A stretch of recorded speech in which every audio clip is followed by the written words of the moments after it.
kebesaran-Mu. Kulihat kebesaran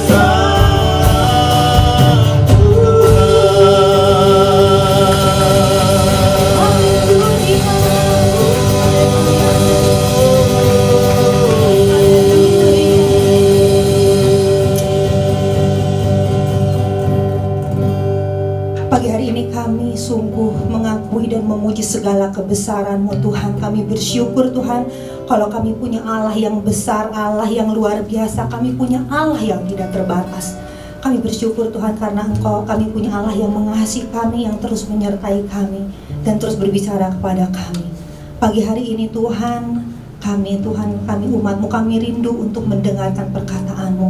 Bila Tuhan Engkau sampaikan apa yang menjadi pesan-Mu buat kami. Roh Kudus, mari Engkau yang merapi setiap kami, supaya kami sungguh dapat mengerti, kami dapat menerima apa yang hendak Kau sampaikan buat kami, sehingga kami boleh melakukannya dalam hidup kami. Terima kasih Tuhan, terima kasih Bapa. Kami siap untuk mendengarkan firman-Mu hanya dalam nama Tuhan Yesus. Haleluya, amin.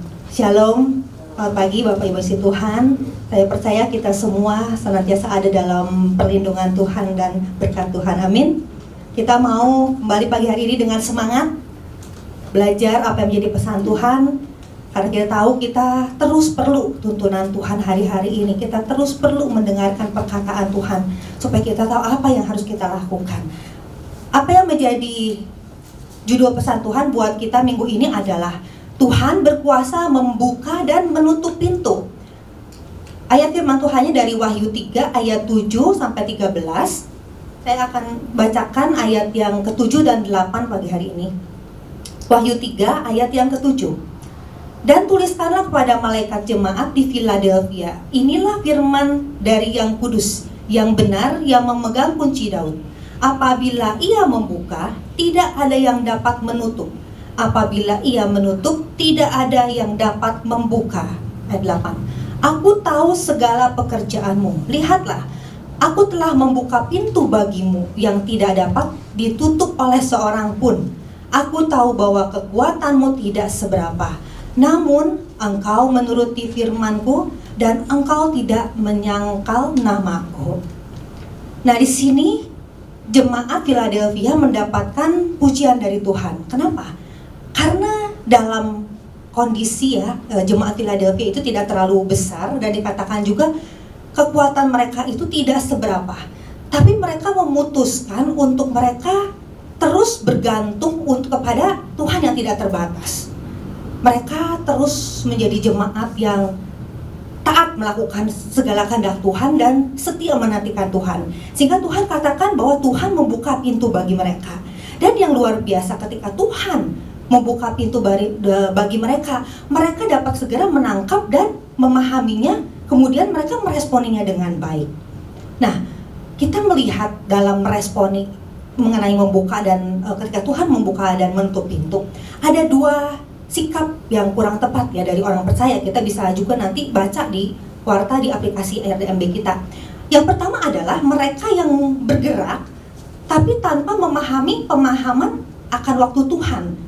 Ya, mereka tidak bisa menangkap momentumnya Tuhan dengan baik. Mereka bergerak dengan kekuatan mereka sendiri, dengan cara mereka sendiri, dan kemudian pada akhirnya tidak berhasil, gagal, sia-sia, mereka menjadi kecewa.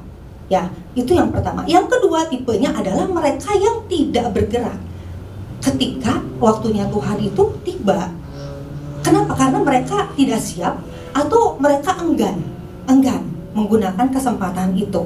Nah, melalui pesan Tuhan kepada kita minggu ini, kita lihat bahwa Tuhan, apa yang Tuhan mau dari kita? Yang pertama, Tuhan mau menyadarkan kita bahwa ada kedaulatan Tuhan untuk Dia itu bisa membuka atau menutup pintu sebagaimana yang dikehendaki Tuhan. Jadi kalau Tuhan membuka, katakan tidak ada yang bisa menutup. Sebaliknya juga demikian. Itu kedaulatan Tuhan, itu satu kepastian. Ya, kita mesti tangkap hal ini.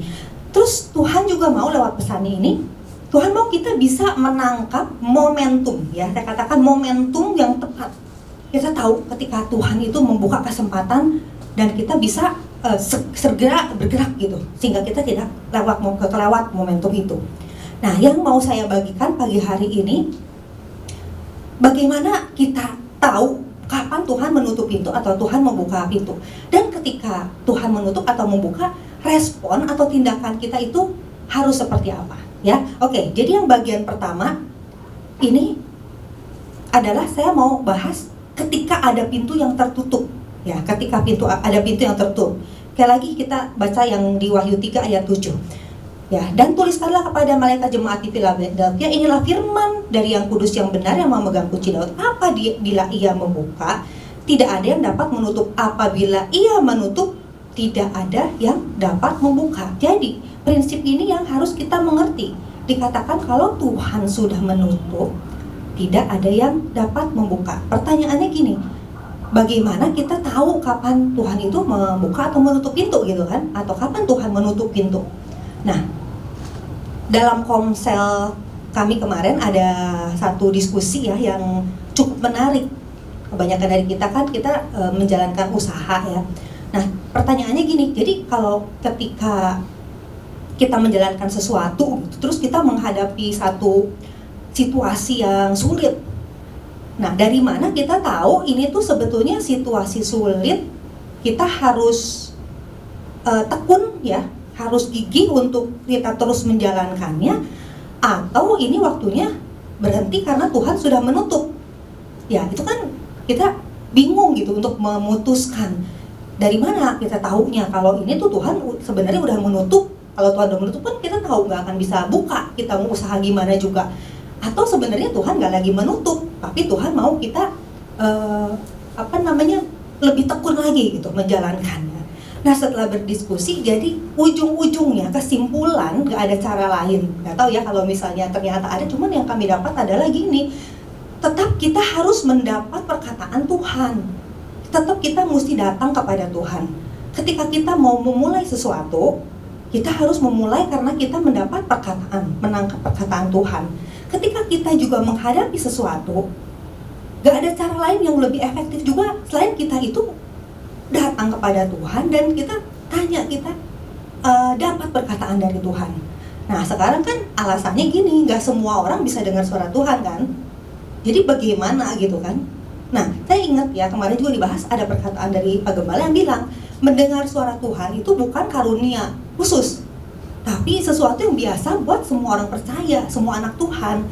Jadi sebenarnya kalau kita bertanya, Tuhan itu menjawab pasti. Ya, tinggal bagaimana kita mau terus berlatih, mencari.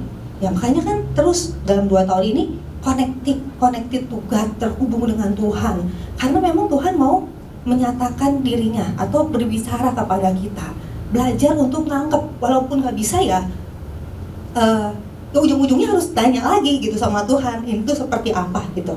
Nah, sekarang itu ya mengenai pintu yang tertutup. Nah, kalau pintu yang tertutup, nah tapi gimana kalau ini adalah suatu yang udah pasti ya, pasti Tuhan tutup pintu, misalnya usaha kita yang berhenti, yang kolaps gitu kan, tutup, atau kita di PHK dari pekerjaan, itu kan udah pasti berhenti. Bisa juga hubungan yang memang harus berakhir, yang memang lagi menjalin hubungan pacaran gitu, atau menjalin hubungan kerjasama dengan seseorang dalam usaha yang memang berhenti gitu.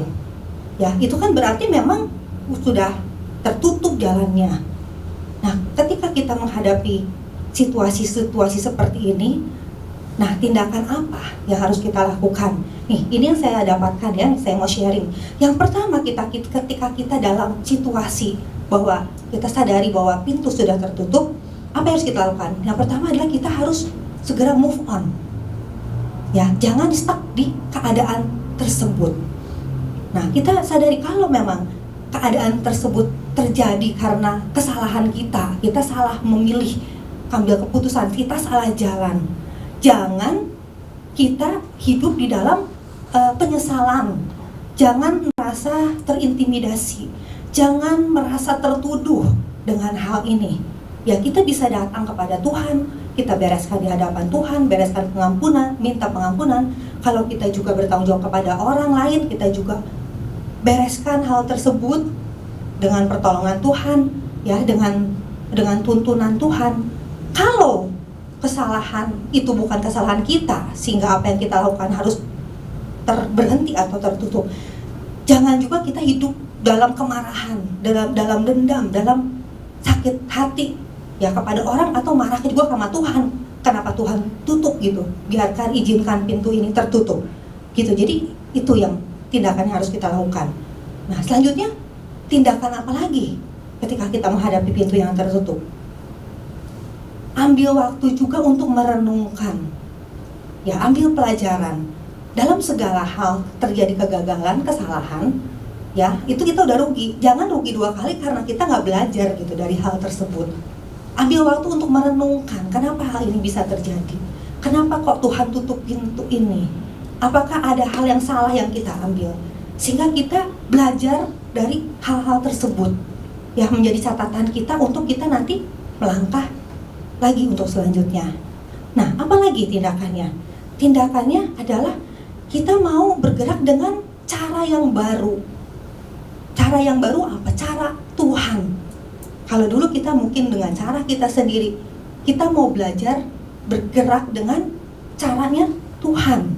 Nah, ada perkataan yang bilang gini ya, hanya orang gila yang mengulangi cara yang sama tapi mengharapkan hasil yang berbeda gitu kan ya, saudara pernah dengar.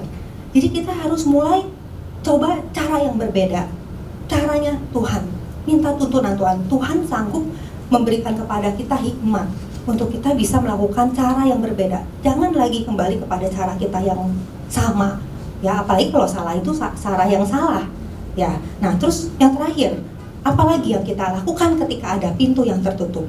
Miliki cara pandang yang baru, ya. Kita harus miliki cara pandangnya Tuhan, ya, bagaimana Tuhan mau memberikan. Nah, kemarin kan firman Tuhan berkata tentang perluas wilayah tuayanmu kan, dimana Tuhan juga mau kita mulai memandang keluar dari jendela ya, juga yang bukan 2 minggu yang lalu.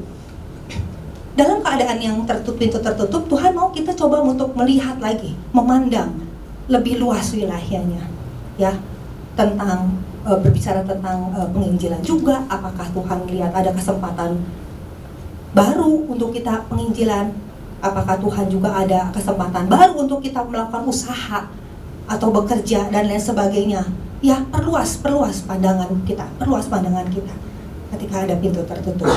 Nah, di sini kita sama-sama juga belajar kemarin juga dari hasil Komsel, ada satu orang tokoh di Alkitab yang dia itu sangat peka ketika kapan Tuhan buka pintu, kapan Tuhan tutup pintu. Tokoh itu adalah Paulus. Ya, kita lihat bahwa Paulus adalah seorang yang terus terhubung dengan Tuhan.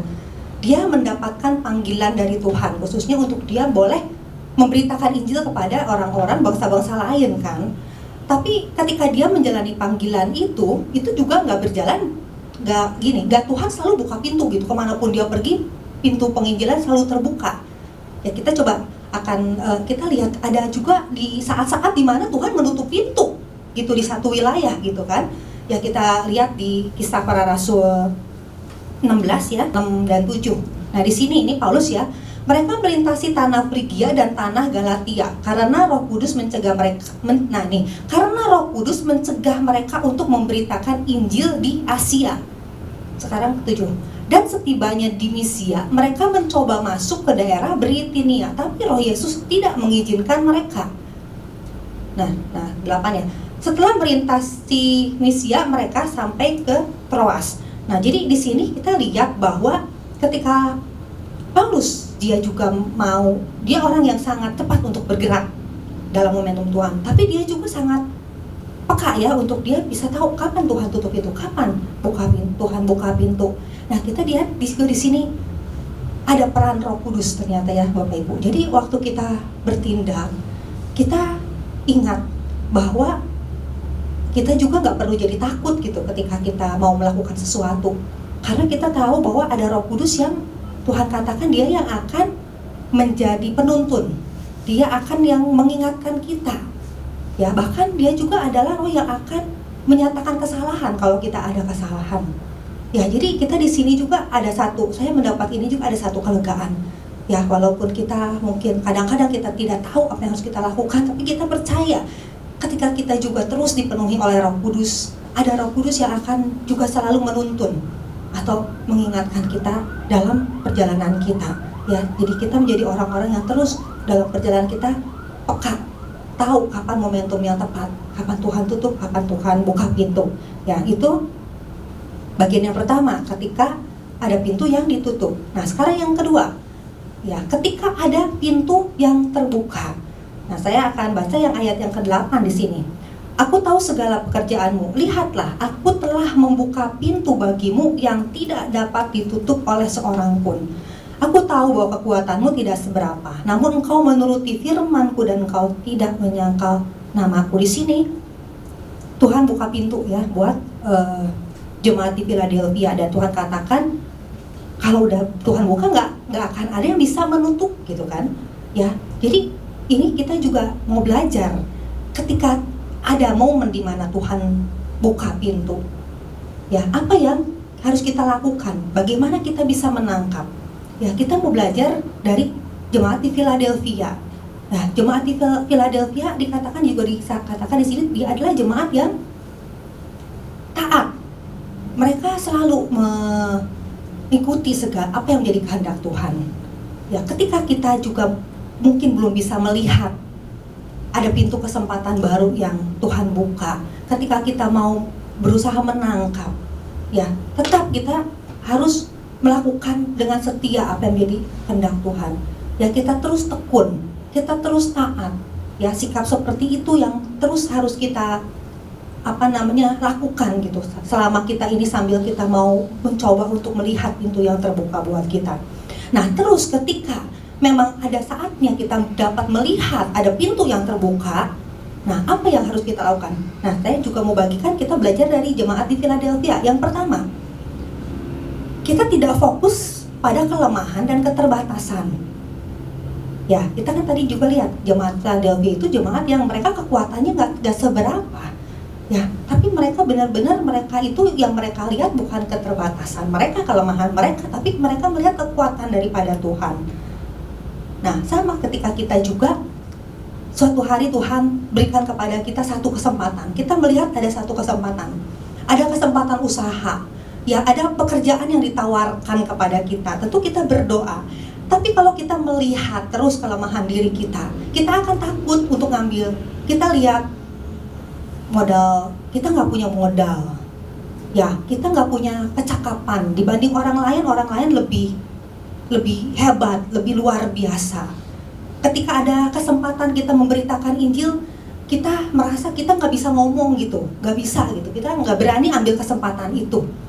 Ya, nah, selama pikiran kita terus fokus pada kelemahan, keterbatasan kita, ya, kita juga bisa akan kelewat gitu momen atau kesempatan ketika pintu terbuka, begitu ya. Nah, terus apalagi yang harus kita lakukan ketika kita sadar ada pintu terbuka? Nah, kita tidak terhambat oleh masalah atau tantangan yang harus kita hadapi. Nah, kita lihat jemaat Philadelphia bukan nggak punya musuh. Di ayat 9 kan jelas dikatakan ada yang disebut jemaah iblis. Ya, mereka yang menentang, menghalangi jemaat Philadelphia ini. Tapi hal ini nggak menghalangi jemaat Philadelphia untuk mereka terus bergerak. Jadi ketika kita juga sama, ketika kita mengikat Tuhan, kita mendapatkan satu kesempatan, tapi kita lihat ada masalah. Ya, pesan Tuhan yang minggu lalu katakan ini kesempatan juga untuk menabur. Ya, dan menabur itu dengan mencucurkan air mata. Jadi bukan sesuatu yang mudah mungkin yang kita sedang jalani.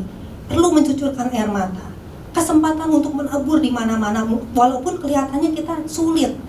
Ya, tapi hambatan dan tantangan ketika kita memang sekali lagi kita tangkap perkataan Tuhan, itu jadi kekuatan kita untuk kita terus kita menjalani, kita terus bergerak, ambil kesempatan yang Tuhan kasih. Ya, nah, terus apalagi yang terakhir yang mau kita lakukan ketika ada pintu yang terbuka adalah menjaga kesehatan kerohanian kita. Nah, kita udah dengar dari Pak Gembala kemarin tentang bagaimana kalau orang itu seorang bisa menangkap dengan baik kesempatan dari Tuhan atau pintu dari Tuhan kalau dia punya kondisi kerohanian yang sehat, ya. Bapak Ibu boleh dengarkan lagi kemarin dari YouTube ada indikator kesehatan. Kita bisa check up diri kita, bagaimana keadaan kondisi kerohanian kita, ya. Nah, yang saya mau bagikan hari ini adalah mengenai kesehatan tubuh, jiwa, dan roh. Kita tahu bahwa roh kita itu tidak terlepas dari tubuh, dari jiwa, ya. Kesehatan tubuh, jiwa, dan roh itu yang harus kita perhatikan, ya. Ketika kita tidak menjaga kesehatan tubuh kita, kita sakit, ya, tentu itu juga akan membuat kita menjadi sulit, ya, untuk kita bisa menangkap kehendak Tuhan, rencana Tuhan.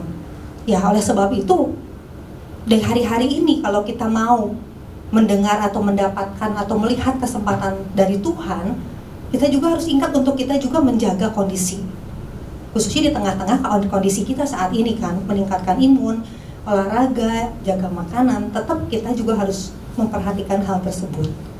Kesehatan jiwa atau mental ini juga yang jadi perhatian kita saat ini, ya. Keliling kita mudah untuk kesehatan jiwa kita ini terganggu. Nah, jangan biarkan diri kita dikuasai oleh kekhawatiran atau ketakutan.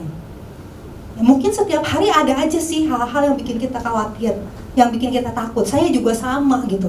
Tapi saya berusaha jangan sampai dikuasai.